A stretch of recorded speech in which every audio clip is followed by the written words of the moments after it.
Hi, my name's Tanya. I'm a chartered physiotherapist.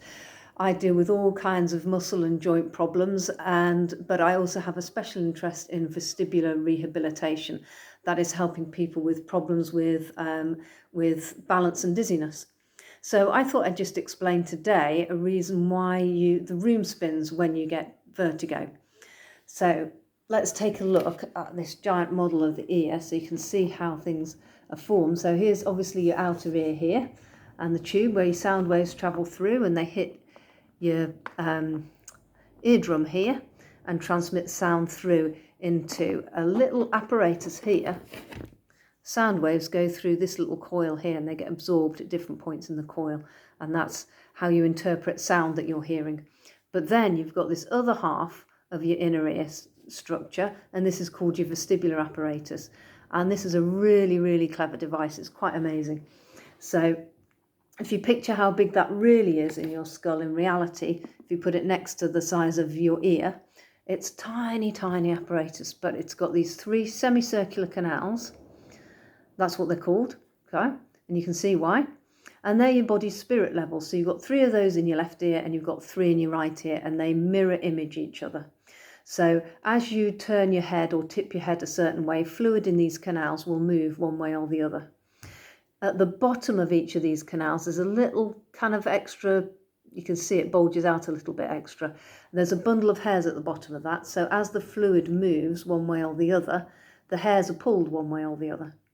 And at the bottom of those hairs, there's a little tiny nerve endings that send messages to tell your brain which way those hairs have moved. So if I turn my head this way, I get a message to say, as those canals move and the fluid swishes, I've got a message to say which way I've turned my head. Now it's very clever because the two ears work together. So whichever way you move your head between these 6 different spirit levels, your brain can interpret exactly what angle your head's at. The reason the room seems to spin is because you have a reflex between your ears and your eyes, so between this system here and your eyes, so that I can keep looking at you and I can move my head, and if you look carefully, in order for me to keep looking at you, if I turn my head left, my eyes have got to go right, and if I turn my head right, my eyes have got to go left.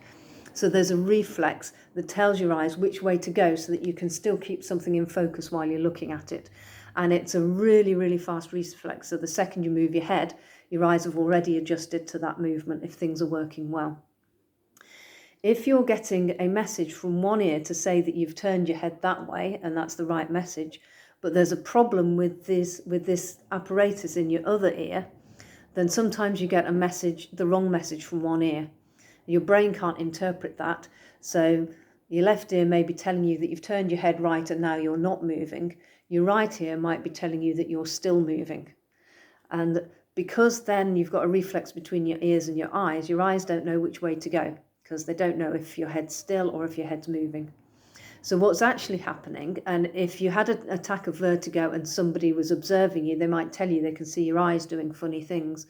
What's happening is your eyes trying to work out where they should be because they don't know what position your head's in and whether you're moving or whether you're still.